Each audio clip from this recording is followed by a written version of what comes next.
Welcome to the Empowered Christian Woman Podcast. My name is Jeanette Cochran. I'm a pastor, women's leadership coach, and self-proclaimed Jesus feminist. I'm on a mission to inspire and equip women everywhere to own our voice, speak up, create, and lead wherever God calls. Because when women rise, everyone wins.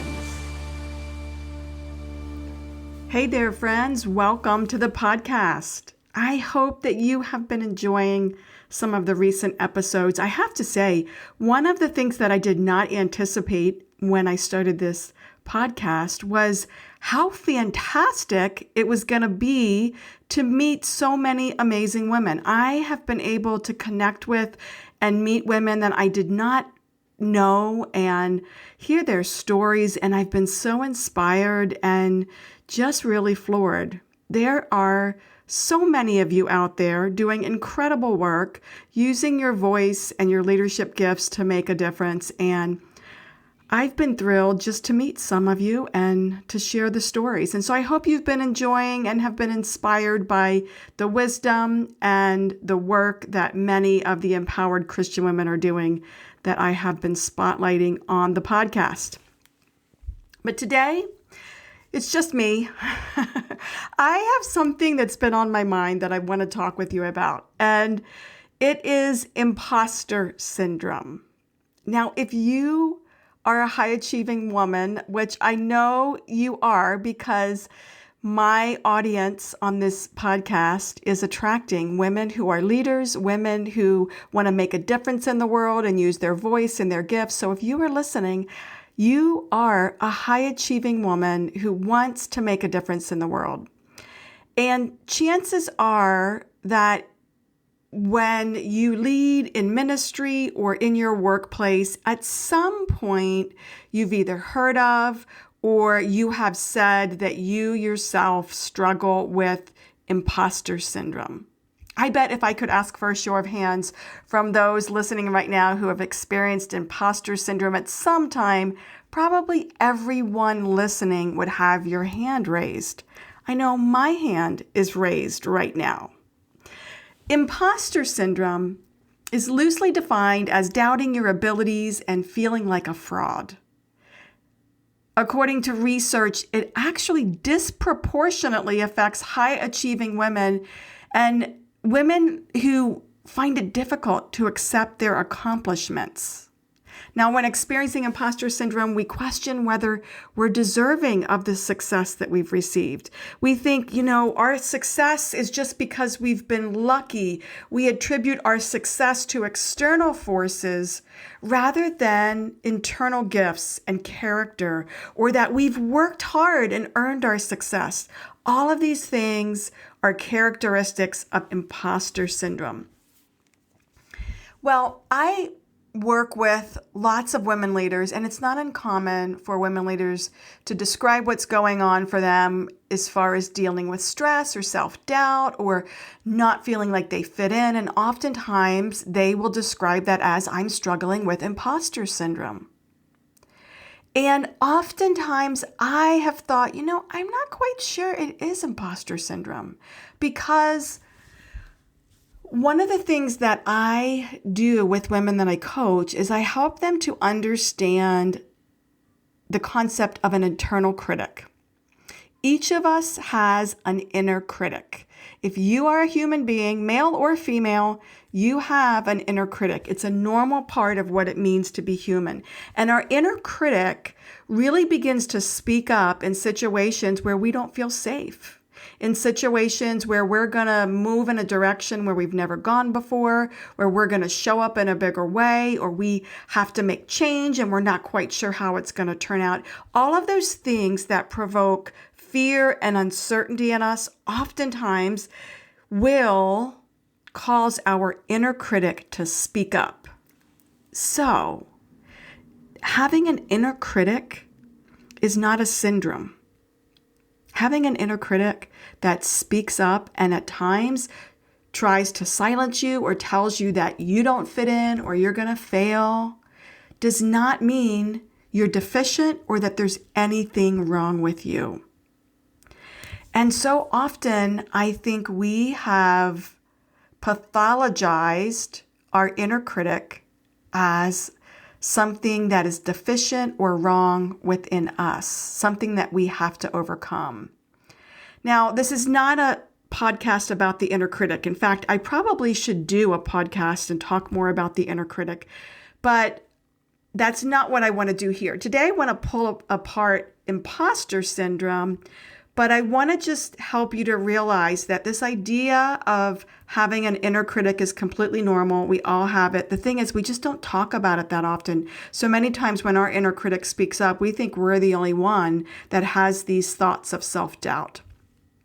And then recently, I came across this article on Harvard Business Review by Rashika Tolshin and Jodi Ann Burry.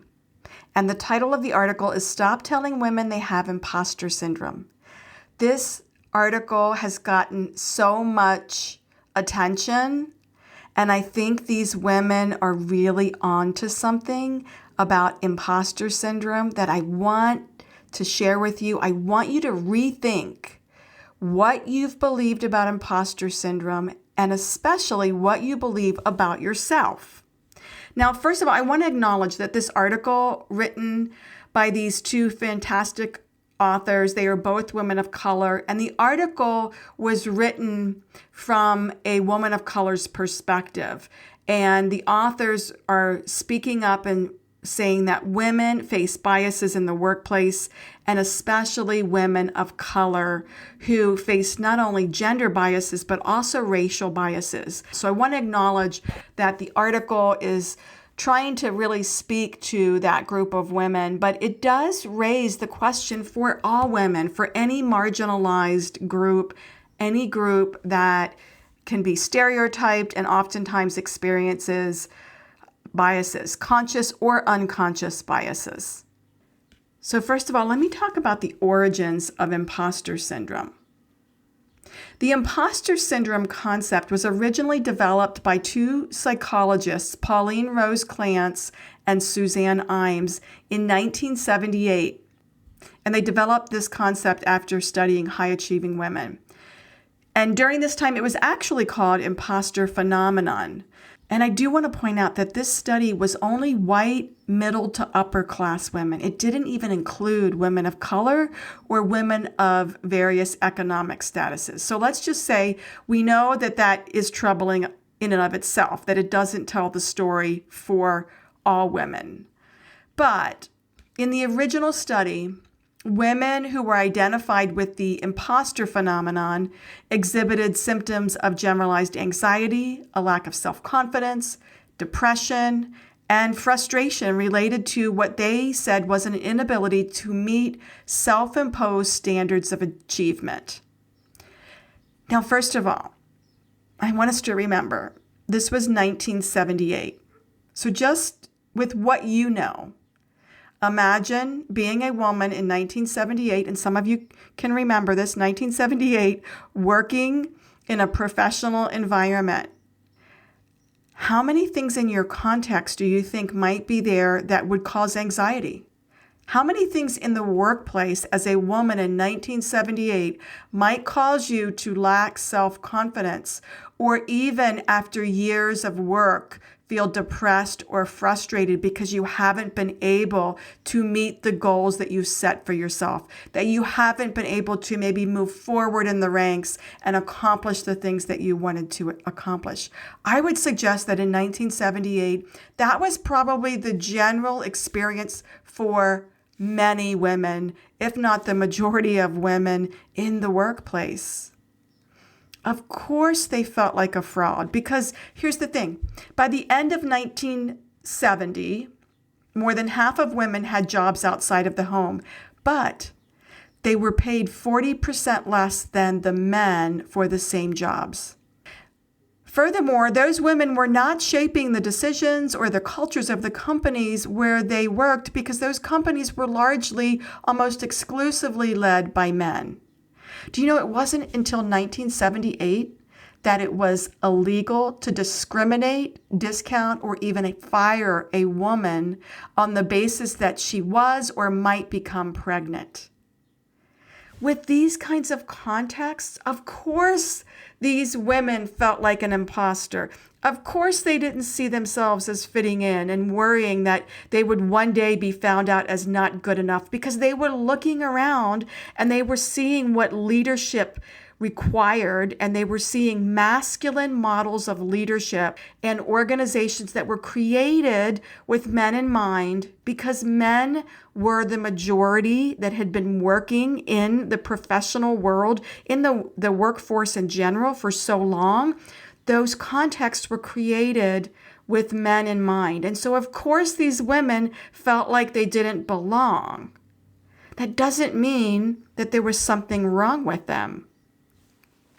Tulshan and Burry, their core argument is that the development of imposter syndrome took this fairly universal feeling of discomfort and second guessing, of mild anxiety in the workplace, and it pathologized it, especially for women.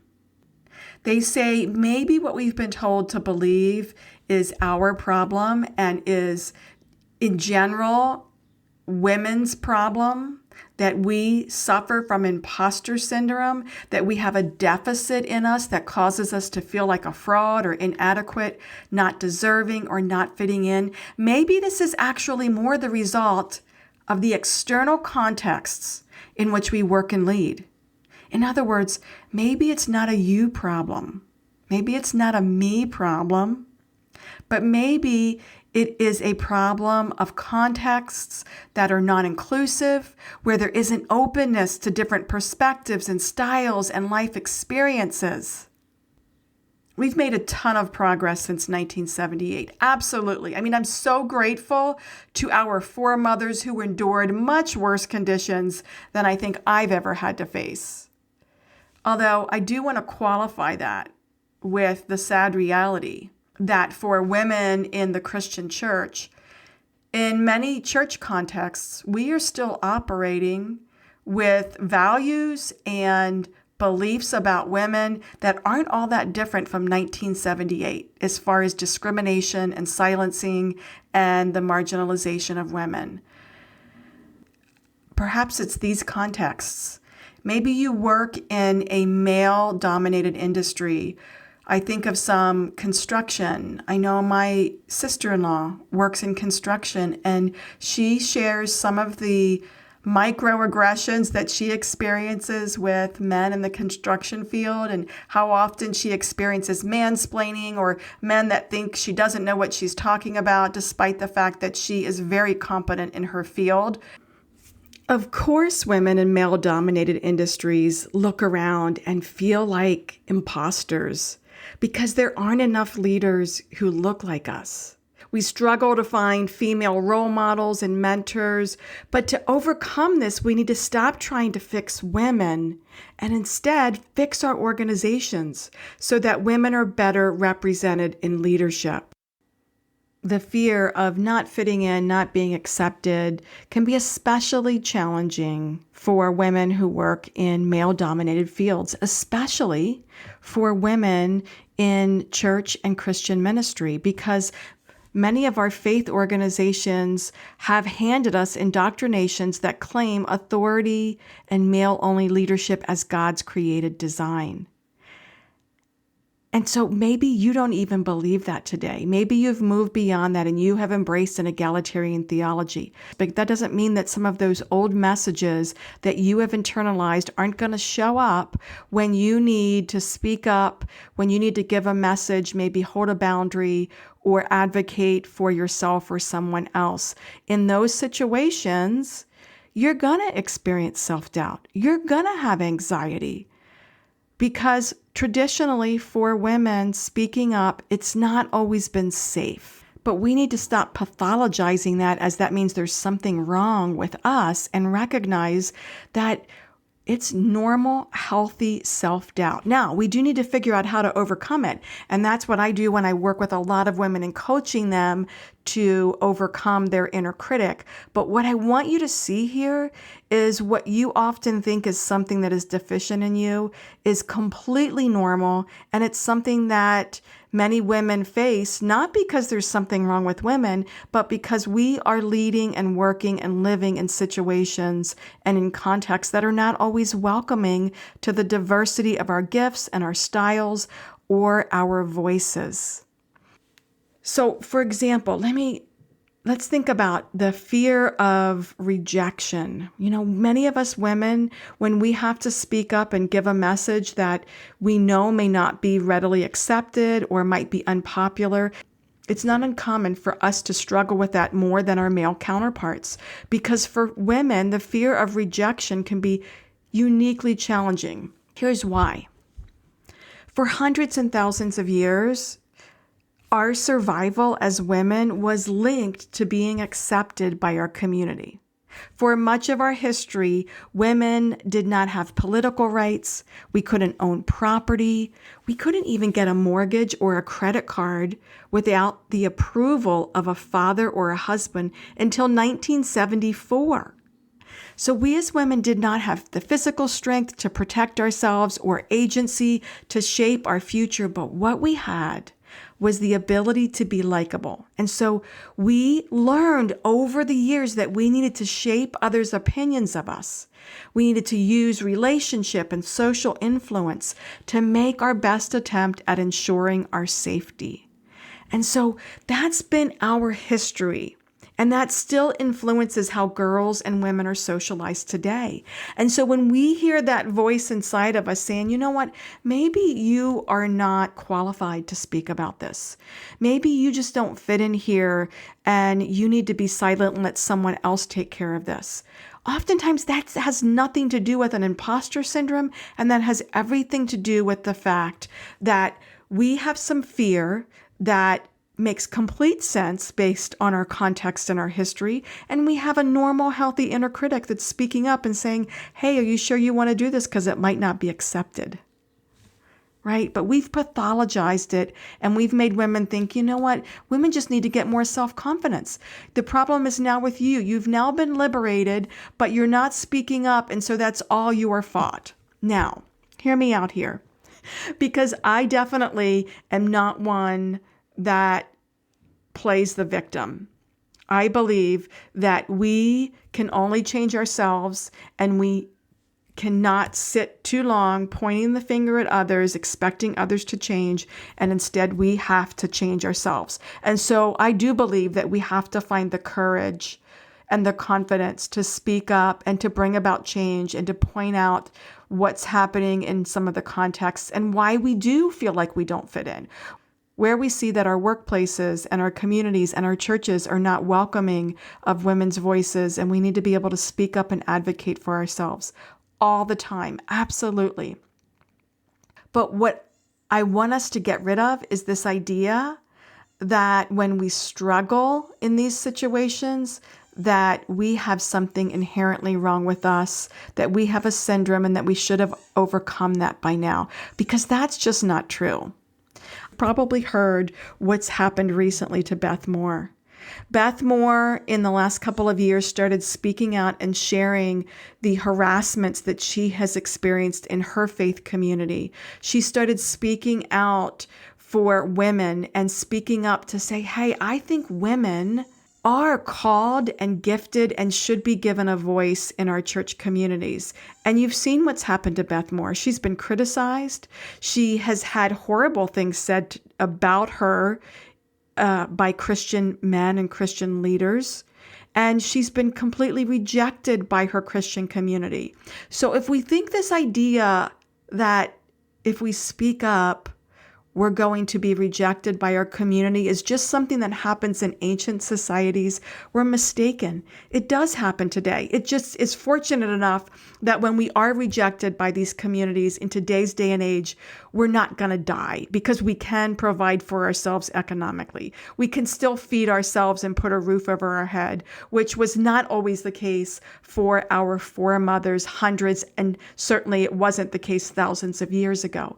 But that idea that when women speak up in some communities, they are rejected and they are completely ostracized from the community, that happens a lot. It still happens today.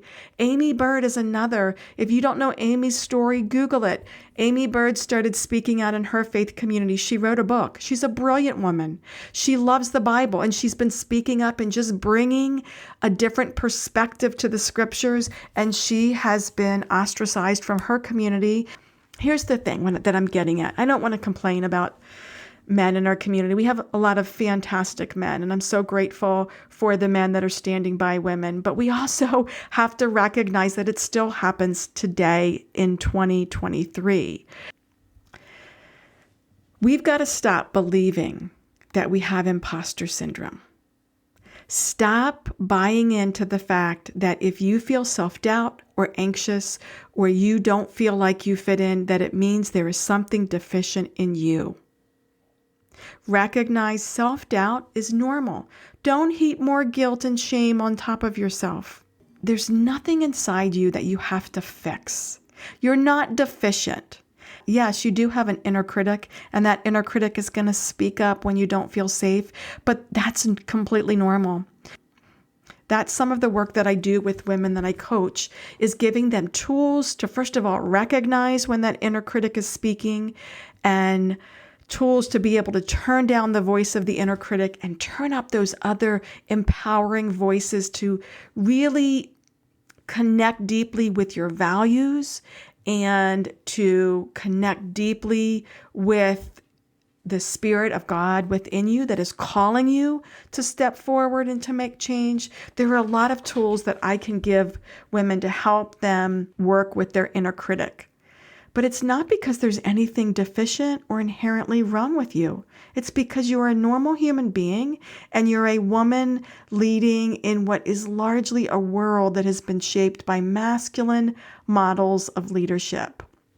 It's only been in the last decade or so that we've really started to recognize that there are multiple styles of leadership and to even start to appreciate different styles of leadership that are less authoritarian, less top-down, and more collaborative and open. It's only been in the last 10 years that we've started to recognize that diversity is actually good for organizations and that diversity should be welcomed. And there's still a lot of work to do in our organizations. That's what second generation bias is. Second generation bias, which is really the work that we have to do, says that a lot of the biases that we face are not intentional biases like maybe our foremothers or intentional prejudices that our foremothers faced. But the work we have to do is recognizing that the organizations and the contexts that we live and lead in have been largely shaped by masculine styles of leadership. And we've got to start to recognize in some of these contexts how we need to change and advocate for differing leadership styles and diverse perspectives to make our contexts welcoming and inclusive for all people. Since Clancy and Imes developed the concept of imposter phenomenon some 40 years ago, there has been so much thought leadership written about it, programs, books, initiatives to address a syndrome in women, to try and fix us.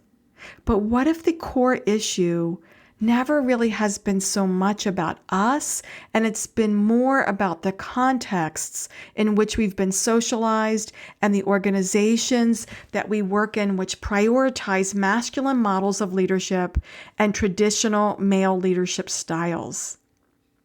It's only been in the last few decades that companies have started recognizing that there are multiple styles of leadership. And current research shows that many of the qualities that are considered feminine have actually been shown to produce the greatest results in leadership. They actually are the qualities that followers really appreciate and look for in their leaders. Many of them are what are typically feminine qualities. That's not to say that men don't also possess or can't possess some of those qualities, but that is to say that actually, ladies, if we show up as our true and authentic and best selves, that may be exactly what the situation calls for. But we've got to advocate and speak up and start to develop organizations that welcome diverse leadership styles. So let me end with this. Stop believing you have imposter syndrome. I promise you, for the vast majority of you listening, you just have a normal, healthy inner critic that speaks up at times to try and keep you safe when it feels like the context that you're in is not welcoming or not inclusive, or perhaps just might not feel welcoming and safe. That's it. There's nothing wrong with you. You see, women don't just need to have a seat at the table. We also need to build new tables. Leadership tables where different styles are valued and where the diversity of race, ethnicity, and gender are welcomed and celebrated, not simply tolerated. Tables where stereotypes and gender bias are shattered so that women can rise to their full potential. Because when women rise, everyone wins. Thanks for joining me for this episode of the Empowered Christian Woman Podcast. If you enjoyed the show, please subscribe and share it with other women in your network. For more information about me and the work that I do, check out JeanetteCochran.com. And I'd love to hear from you personally. Come join the conversation on social. You can find me on Facebook at J. Cochran Coach or Instagram at Jeanette.Cochran.